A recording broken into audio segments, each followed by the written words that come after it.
What is up? Hey, it's Paris. You know, I love sparkly things, right? Like stars. Duh.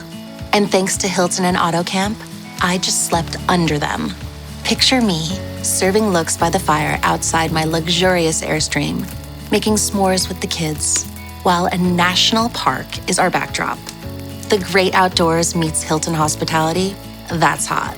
Explore all the new ways to stay at Hilton.com. Hilton for the stay.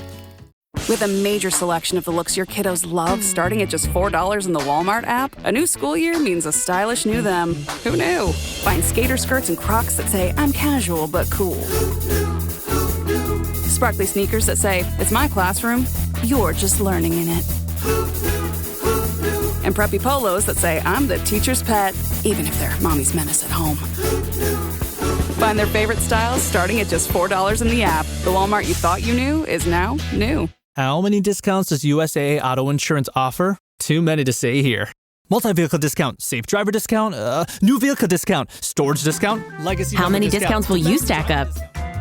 Visit USAA.com/auto discounts. Restrictions apply. Audio listeners, just real quick, if you could just subscribe, rate, and review this bad boy, it helps us out so much and really helps the show be successful. Now, let's get into it. There's so much creativity and there's so many options to play in conflict. Yes, play in conflict. The Self-Hype Podcast. What is up, party people? Welcome to the Self-Hype Podcast. It's your boy, Eli Vazquez, or Eli Samuel Vazquez. That's right. It's my full biblical Puerto Rican name. Do not steal my identity. Thank you so much. And we are talking how to communicate with someone who has a different attachment style, aka an avoidant man. Eli, how do I talk to his ass? He shuts down. He doesn't speak up for himself. Everything in between. There's defensiveness. I get dysregulated. He gets dysregulated. The dog gets dysregulated. We're all going pee-pee and poo-poo all over the floor. So how do we do it? How do we create safe space? How do we regulate? And how do we check ourselves while helping our partner check them to create a healthy, loving partnership? And I'm going to be talking about myself too, as a fearful, avoidant man. So, because I am anxious and I'm avoidant. Yay, we all doing the work. So let's get into it. What's up, party people? Fun fact, I recorded this, so I wasn't going to say anything. I recorded this whole freaking episode and it was muted. And I don't know how long this camera's going to last, so the pressure's on. Hopefully it lasts for 24 minutes. That's what I'm hoping for. That's what we're gunning for because I want to give as much content as possible. So do you guys like the setup? I don't know if you're looking at the video. We're going to start a YouTube. We're creating YouTube videos soon. The YouTubes. YouTube. Let me know in the comments where you want the YouTubes or you want YouTube videos. I don't even know if you can comment on podcast stuff. Anyway, let's get into it. So, attachment styles, avoidance. Oh my gosh, the audacity. Oh my God, the gumption. Oh my God, these men who shut down.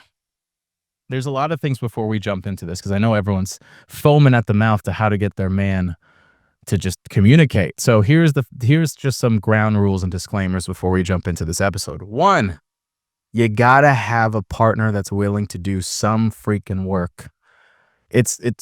I'm talking to a wall if a man doesn't want to do anything. Okay, so the whole point of partnership is to listen and learn to love and adjust and come to an agreement. You're growing, he's growing. If it's his way or the highway and there's no change or difference whatsoever, then what the hell are we doing? And he doesn't have to be perfect. He doesn't have to be the Dr. Phil at communication.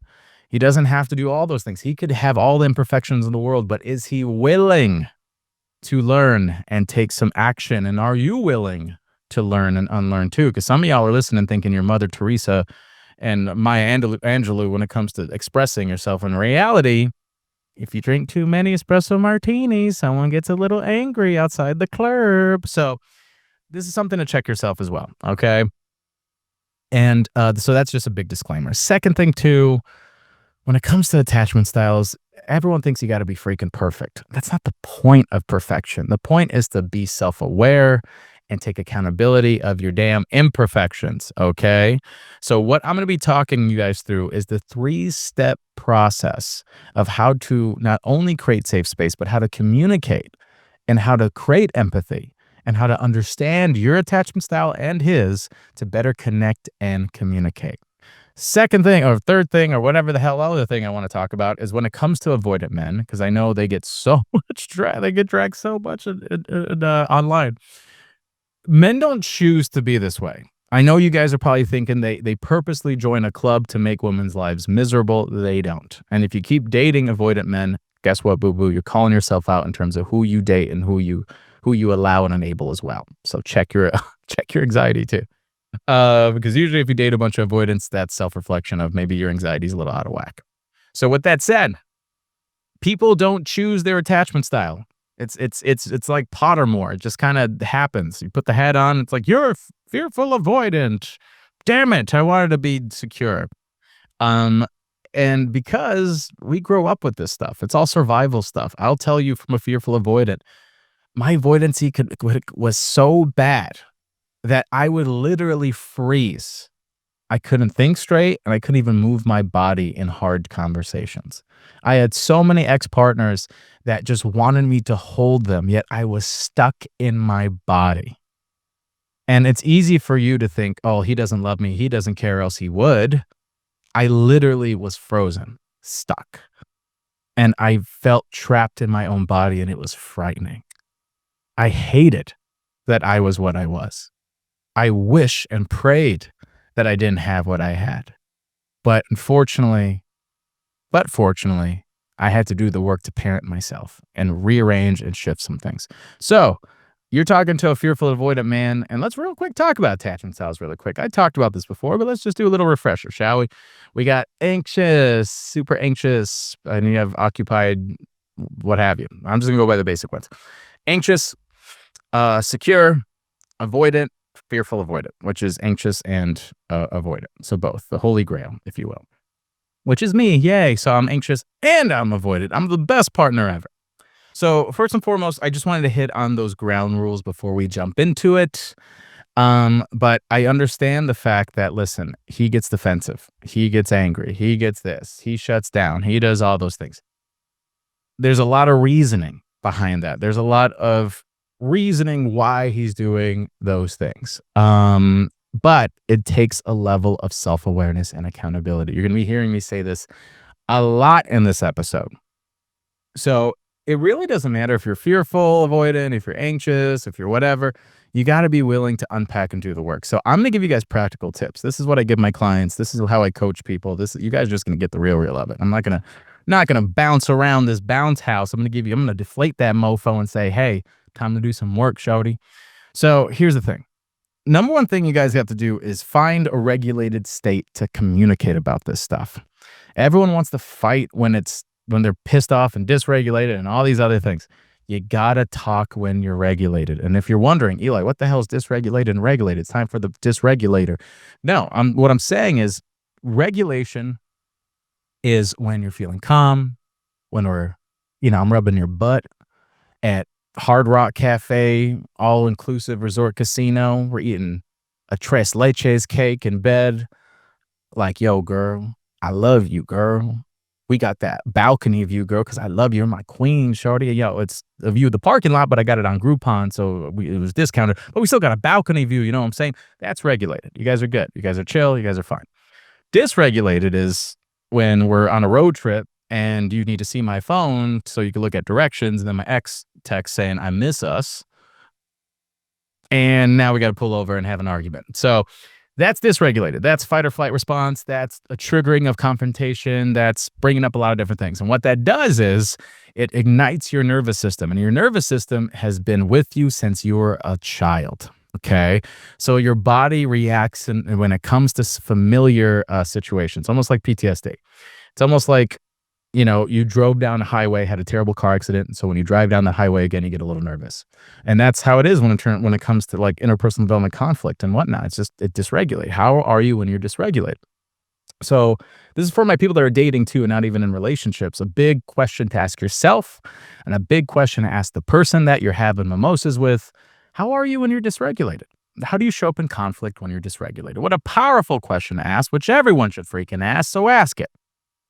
But the first thing you guys are going to do is go on attachmentproject.com. It's the most comprehensive, in-your-face quiz to take to figure out your attachment style. I've taken it. I have all my clients take it. It's free. It's 5 minutes. It's attachmentproject.com. I'll put it in the show notes.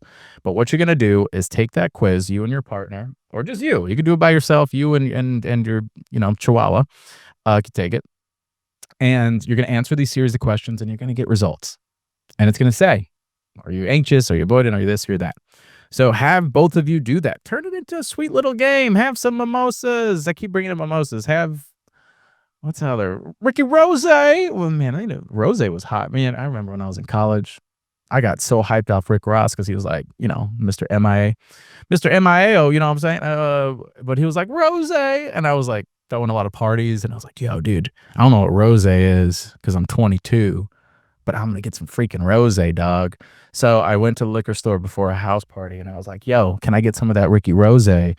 And then they pointed me to the aisle with a bunch of white girls. And I was like, what the hell? And then I look over and it's all this bubbly, girly drink. I'm like, what the hell, Rick Ross? You're supposed to be Teflon Don. What are we doing over here? But anyway, I bought 2 bottles of rosé and we had a good old time. Anyway, zip on some rosé. Have a good old time. I don't know why I had that tangent. Anyway.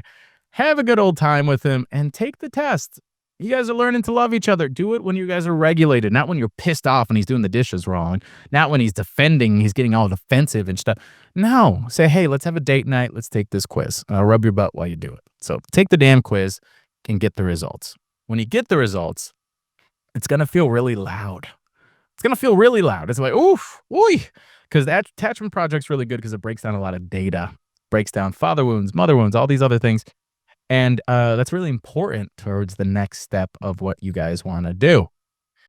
This episode is sponsored by Friskies, who would like to tell your cats hi. Now, if that didn't get your cat's attention, there is one thing that always does the trick.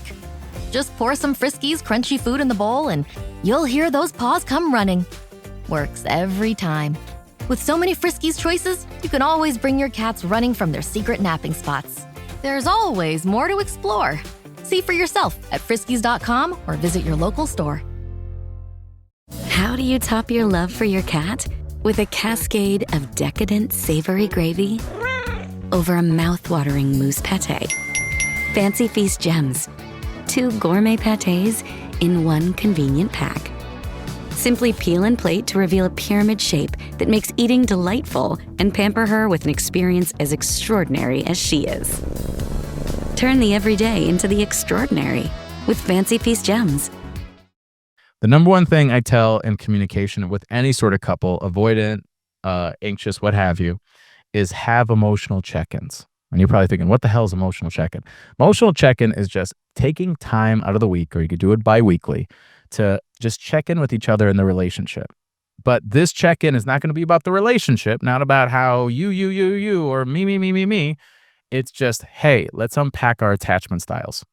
So you could just sit on the couch for an hour, just schedule some time in you guys' schedule, and just unpack attachment styles so you guys could better learn to love each other. Because I want to have the best communication ever in the world with you. You could present it in the same way.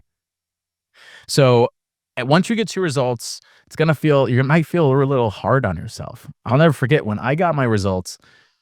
Oof. And again, you don't want to have these conversations when you guys are pissed off and angry with each other. You want to have it in a safe space where you guys are sitting on the couch and you guys are regulated and Gucci. But we'll talk more about that later.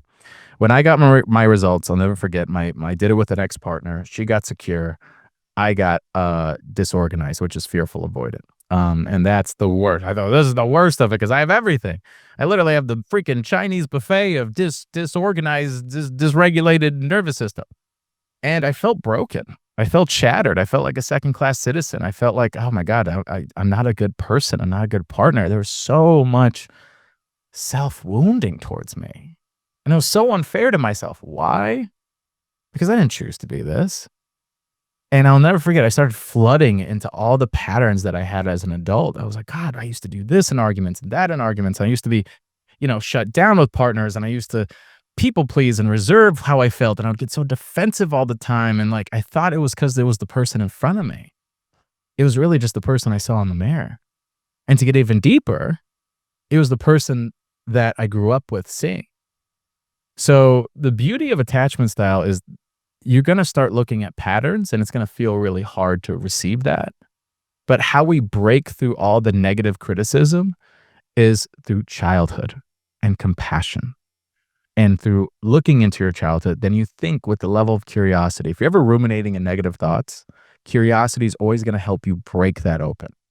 So I had to ask myself, why am I disorganized? Why am I anxious and avoidant? Where does this come from? When was the first time this happened? And these are all questions you should ask yourself when you get these results.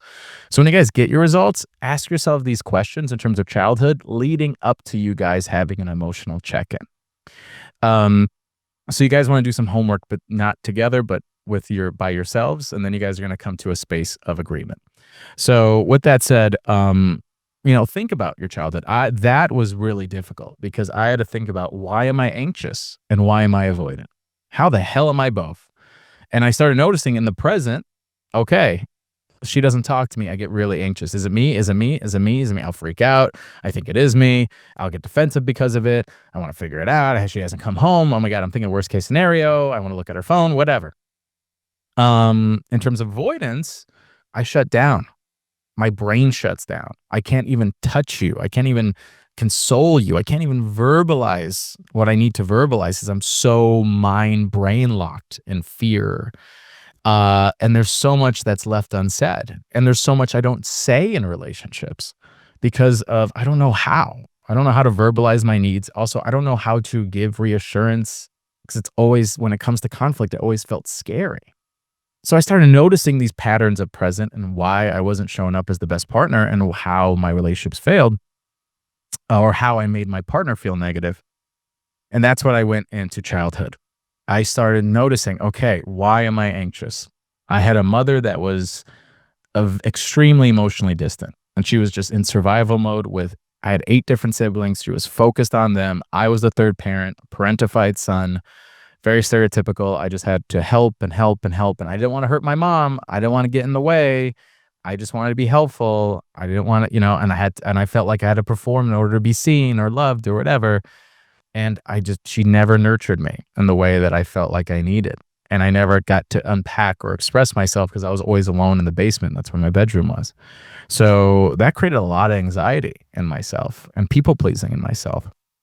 And in terms of avoidancy and conflict, I thought of my relationship with my father, where his ideology when he was 17, when he had me, was, I'm going to go to the clubs and party. It's all on your mom, and I'm just going to support her 100%. So I'm going to be the enforcer, and I want you to be scared of me. And if you're scared of me, that means you're not going to get in trouble, because we grew up in a really hard neighborhood with gangs and drugs and all that. So he's like, I want you to fear me. And although it worked, I was too freaking sick. I remember I did school once, and then I came home with him holding a bat, threatening to beat the hell out of me in a garage. He didn't do it, but that's the kind of stuff I grew up with. So I'm frightened. I shut down because I'm scared as hell. And I was scared as hell of my father my entire life. Still I'm scared. When he could text me, hey, I'm like, oh my God, what did I do? And he's like, yo, look at my big toe. It looks weird. It's like, I still feel that way. So that curiosity brought me to childhood, and it gave me compassion, because it's easy to focus on yourself. What I really want you to do is separate yourself and see all that dysregulation as your inner child. That's your inner child. That's that little girl. That's that little boy. And that's what they normalize, and that's how they survive to move through the world. So what a beautiful opportunity to parent yourself in the future. And again, this is just homework for you guys to give each other leading up to yourselves, leading up into the conversation. So we thought about the present. What do I do in my adult relationships and in this relationship? Take hard accountability, boo-boo. I know you're like, he's the problem and he doesn't do anything, and you're with an avoidant ass man. So there's something wrong with you too. So unpack that. Go into childhood. See the patterns of how that associates into adulthood. Give yourself compassion, because it's so easy to criticize. And then think of the future. What is a new action I could take for myself to help regulate or help me be more proficient in conversation and conflict? And how can my partner support me? What's one new action in a way my partner could support me? And he should be doing this, and you should be doing this. And as you guys do your homework, You guys are then going to have an emotional check-in. I'm telling you, I'm very practical. This is a straight up in your face. You guys should be writing this down. I don't care if you're driving, drive with your damn feet and write down. I'm kidding. Drive safe. But once you guys get to that space, and you're probably thinking, what is an emotional check-in? Is it at Disney? Is it at my mom's house? Is it in the basement? Is it at the club? No. Living room. Go to your living room. And this is really key before you guys sit down and talk about this. You should have a conversation and just check in before you guys sit down. Say, hey, before we sit on this couch, just take the armor off. It's armor off, just dialogue. And all it is you're just going to say, we're sitting on this couch because if we sit on this couch, it means because we love each other and we want this relationship to keep going and be successful. And I love you a lot, and kiss each other and spank his butt or whatever. And so take the armor off, take the armor off, take the armor off. So sit down.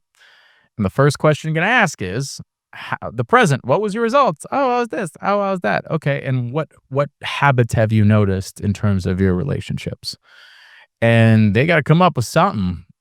And the biggest thing you don't want to do is say, you do this. Well, you shut down and you do that and you don't verbalize your needs and you don't do that. That's just going to create defensiveness. I would get defensive if someone did that to me. So it's important to have the necessary conversation of just letting them speak and then verbalizing, hey, that I love that you said that because that pattern makes me feel this way. And don't use all these words. I know you ladies like to yap about your feelings, but less is more in this conversation. You could say, well, yeah, because you shut down and it really upsets me and I get really sad and I cry and I wonder, okay, does he even love me and does he even want to be with me? And I get a tummy ache and then I need a sweet treat. And then I just say, when you shut down, I get sad. When you shut down, I feel alone. And you're my man. And I love you. Notice how just one word cuts through all the noise. And less is really more. So it's really important that you really get to the root cause of how it makes you feel. So yeah, I noticed this pattern that I do this. And I noticed that, and I noticed this, and I noticed that. And it's like, oh yeah, no, I could see that. That usually makes me feel some type of way. And if it starts getting a little heated, totally cool. I love you. We're here for a reason. We're here for a reason. We're here for a reason. If it starts getting a little heated, switch to childhood. Switch to childhood. Okay, this is the present. How does it show up? Where does this come from? Have you thought about childhood? And then that's where empathy could come in. That's where really diving deep and nurturing each other could come in. Because if you verbalize and say, I was scared and I didn't know how to feel seen. And all this created this level of anxiety in me where I had to figure it out. And I thought everyone hated me. I thought I had to just show up and be the best person ever. And that's why I think these things come up. That's going to create so much empathy for each other and like so much consideration for each other and so much love for each other because you guys get to see each other for who you really are. And that's him as a little boy, and you as a little girl, or you as a little person, whatever. So this is a beautiful opportunity to like really unpack childhood and be like, yeah, my dad was this, my mom was that. I think that's what led to this. Because you want to remind each other of each other's inner children as you guys are getting into it and feeling triggered, because it's the little girl freaking out right now. It's the little boy that's feeling scared. You want to remember that. And then dive into the future. Okay, what are we going to do now in the future? I thought about this. I think going forward, I need to do this. Accountability. And then you need to do that. I would love it if you could support me in this way. You see, I caught myself too. I would love it if you could support me in this way. So I'll give you guys some examples. When I did the work, I started realizing I'm going to be a perfect partner now. That's not how it works. It's, okay, I shut down. What is helpful? Because I'm avoidant, I calm down by myself. I don't calm down with you. I calm down by myself. So I could shut down and I'm not productive in conversation. And when I get to that, I need to verbalize that and get my 20 minutes. And if I'm so stuck in my head, I'm just going to say a keyword. I'm stuck. I'm in stuck mode. I'm stuck mode. And we know what that means. Okay. He can't communicate right now. It doesn't mean because he doesn't love me. We talked about this. It's his little boy tweaking out. I need to, give him some safe space. And this is how we support each other and reparent each other. So I'm going to go for those 20 minutes, but you're anxious, right? So think about, okay, what would be helpful for me while you were gone? Can you just give me a kiss on the forehead? Or can you just say something to make me feel loved that we're still together? And this is where creativity comes in. And I know it's weird talking about creativity and conflict, but it's entirely possible. You could have creativity and conflict. It's not about, oh, we have to be perfect or we're hot trash. There's so much middle ground. And that's what makes a relationship so beautiful and special, because you create a culture in that relationship. There's couples that argue with their foreheads touching each other because it makes them laugh and it doesn't make it as tense. There's couples that put party hats on each other's heads because they know that it makes them laugh and it's not tension. There's couples that get so angry and they can't verbalize, yet they still love each other and they still want to feel connected. So they say the word pineapple. That's their key word. If he's going out for 20 minutes, pineapple, that means I love you. Maybe even text pineapple, because I can't even verbalize. I'm so dysregulated. And that means I love you, I want to be with you, I want to spend the rest of my life with you. There's so much creativity and there's so many options to play in conflict. Yes, play in conflict. I know, crazy idea, but it's entirely possible. And you could do it too with your partner. So think about creative ways where I'm going to text you pineapple if I'm super dysregulated, or I could tell you pineapple, or I could give you a forehead kiss and pineapple. But 20 minutes and I'll be back in 20 minutes. It's my job, because my partner is anxious, to put a 20-minute marker on and text her that I'm coming back, and another pineapple. And that's just how I work. Or I shut down. I need 24 hours to communicate again, because I'm just I can't. Usually my brain slows down. Then I can think about, okay, I have to ask this question and that question and this thing and that thing. And it doesn't mean that I want to keep fighting. It just means that I didn't get to share everything that I need to share. And you're going to have your stuff too. But it's that accountability, but also how you could support me. And you just think of one action. And guess what? This is one of many conversations. This is not just one and done convo. You guys are going to keep communicating and figure it out. Then have another emotional check-in and be like, hey, how'd you do? And this and that and the other. But it takes this work. This is what people talk about when they say it takes work. Because it does. It takes work. Now I'm being self-conscious in the hair. Oh my God. Okay. All right. We're good now. All right. This is fine. And that's the reality of it. And again, remember the disclaimers that I said. He's not supposed to be perfect. He just has to learn to love you. He has to have some capacity to want to learn to love you. No one's going to be perfect. No one's going to hit it out the park. And guess what? Just because you guys do this stuff doesn't mean that every conversation is going to be great and proficient. You're going to have days where you need to apologize, and he's going to have days where he's going to have to apologize. Why? Because that's life. Don't just get dysregulated and talk to your chronic single friend, and then look at TikTok and be like, he's not the one for me. I need to get out of here. Do the damn work. Put your big girl pants on and freaking communicate. And he should be doing the same damn thing too. So this is the real essence of it. And it's just some quick tips in terms of dealing with an avoidant man, because you're probably thinking, Eli, he's avoidant, you don't understand. It's really hard for him to communicate his needs. So I know you're so frustrated, but give him just space to communicate. If you guys have another emotional check-in, just give him all the space. I feel this way, I feel that way, I feel that way. Don't even make it about you in that moment. Just say, I just want to hear you. You could share 3 things about this relationship that I can improve on. And just answer, and maybe he's going to suck at it, but say, baby, thank you so much for sharing, and I love you a lot.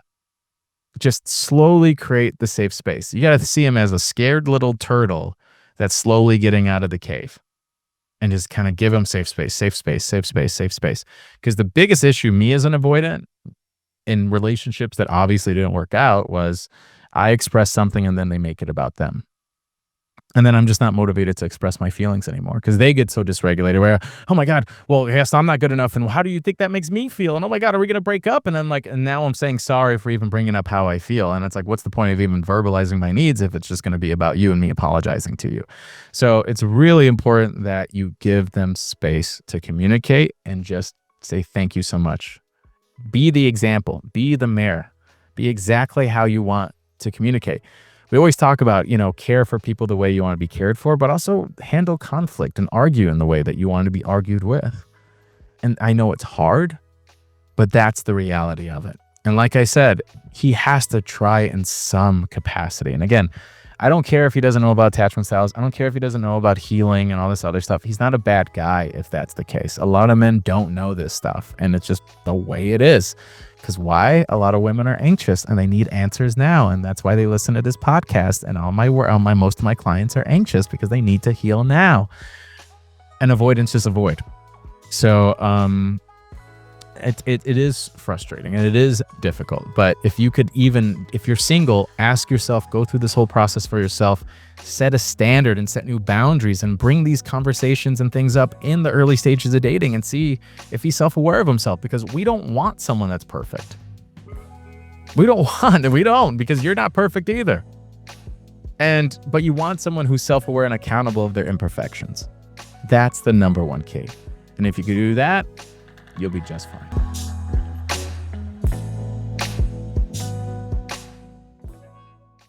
Thank you so much for listening. I love you guys so much. You guys are freaking fantastic. This is going to be a short and sweet outro, but I hope you guys enjoyed it. Dive in, unpack this, take some damn action. Don't just listen to me yap. Apply it to your life this week, please. And if you need accountability to apply this work and want to learn so much more about how to reset your nervous system, how to dive deep in terms of internal inner child wounds, set new boundaries, set new non-negotiables from the ground up to change your adult relationships, to heal like a boss and date like a boss, check out my dating coaching community. It's called the Healing Academy. You can check it out in my show notes. You guys are freaking fantastic, and I will talk to you next week. The Self Hype Podcast.